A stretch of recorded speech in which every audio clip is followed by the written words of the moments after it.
Assalamualaikum warahmatullahi wabarakatuh.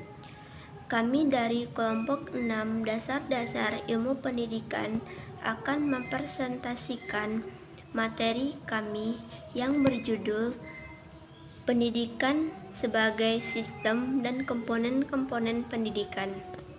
Baiklah, sebelumnya perkenalkan anggota kelompok kami yang beranggotakan Alia Cindana, Antika Putri, dan Cici Rifani Azmi. Materi pertama yang akan dijelaskan oleh Antika Putri.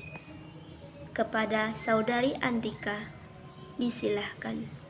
Terima kasih kepada Alia Cindana. Di sini saya Antika Putri akan menjelaskan apa sih itu pendidikan sebagai suatu sistem.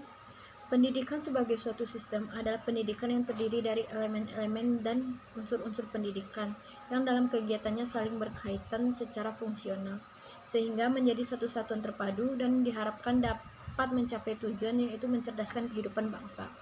Komponen-komponen pendidikan itu sendiri terbagi menjadi beberapa komponen. Yang pertama yaitu tujuan pendidikan. Tujuan pendidikan terbagi menjadi beberapa tujuan. Tujuan yang pertama yaitu adalah tujuan umum. Tujuan umum yaitu tujuan yang bersifat secara universal yang didasarkan pada hakikat manusia, yaitu kedewasaan. Yang kedua yaitu tujuan tak lengkap. Tujuan yang berhubungan dengan suatu nilai kepribadian tertentu. Yang ketiga yaitu tujuan sementara. Tujuan pendidikan yang sementara dicapai untuk mencapai tujuan yang lebih tinggi.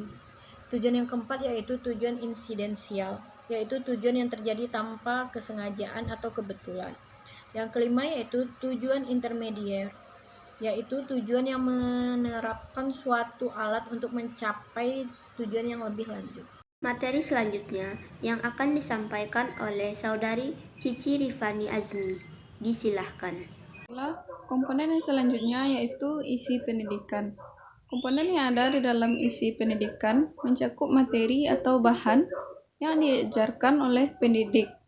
Komponen ini sangat berkaitan erat dengan tujuan pendidikan, dikarenakan materi yang disampaikan tentunya berupa ilmu pengetahuan yang membantu pendidik mencapai tujuannya.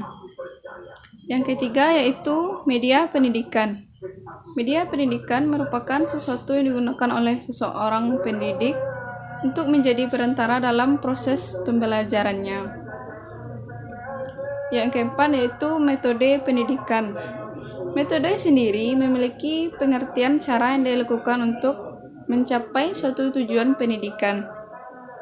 Banyak cara atau metode yang dapat dilakukan oleh seorang pendidik, yang tentunya metode ini mempunyai kelebihan dan kekurangannya masing-masing. Oleh karena itu, seorang pendidik harus bisa memiliki metode yang sesuai dengan karakter masing-masingnya. Ada 4 macam pendidikan menurut Suwarno. Yang pertama itu metode diktatorial, yang kedua itu metode liberal, yang ketiga metode demokratis, dan yang terakhir yaitu metode sentimental dan persuasif. Baiklah, komponen selanjutnya yang kelima adalah alat pendidikan. Alat pendidikan juga merupakan komponen yang ada di dalam pendidikan. Alat pendidikan diartikan sebagai segala sesuatu yang digunakan untuk mencapai tujuan pendidikan tertentu, baik dalam bentuk situasi, kondisi, ataupun barang. Barang ini seperti contohnya alat pendidikannya yaitu buku pembelajaran. Buku pembelajaran ini di dalamnya berisi materi-materi yang akan dipelajari oleh siswa. Komponen yang keenam yaitu pendidik.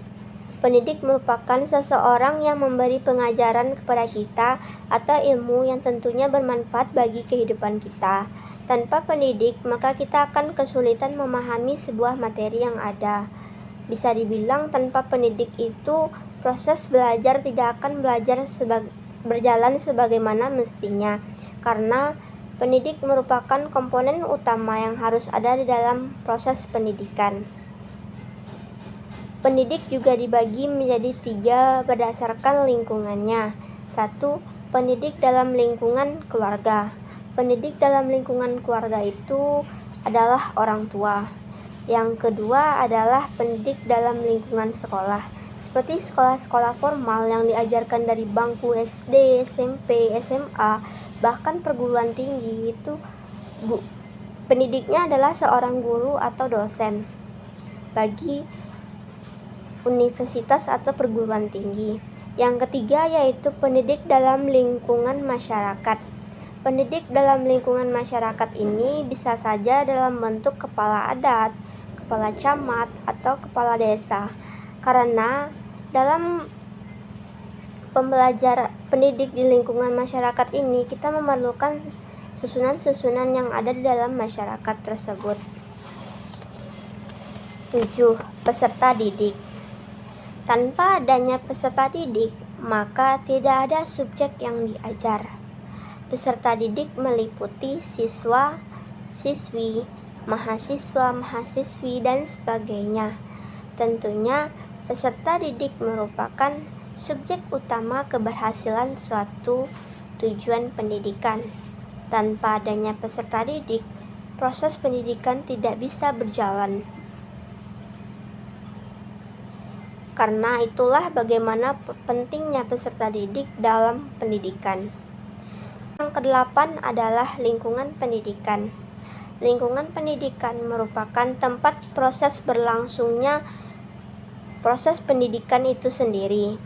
Lingkungan pendidikan umumnya dibagi menjadi 3, seperti lingkungan keluarga, lingkungan sekolah, dan lingkungan masyarakat. Demikianlah yang dapat kami sampaikan. Terima kasih atas perhatiannya dan mohon maaf atas segala kesalahan dan kekurangan. Burung irian, burung cenderawasih, cukup sekian, terima kasih. Wabillahi taufik wal hidayah. Assalamualaikum warahmatullahi wabarakatuh.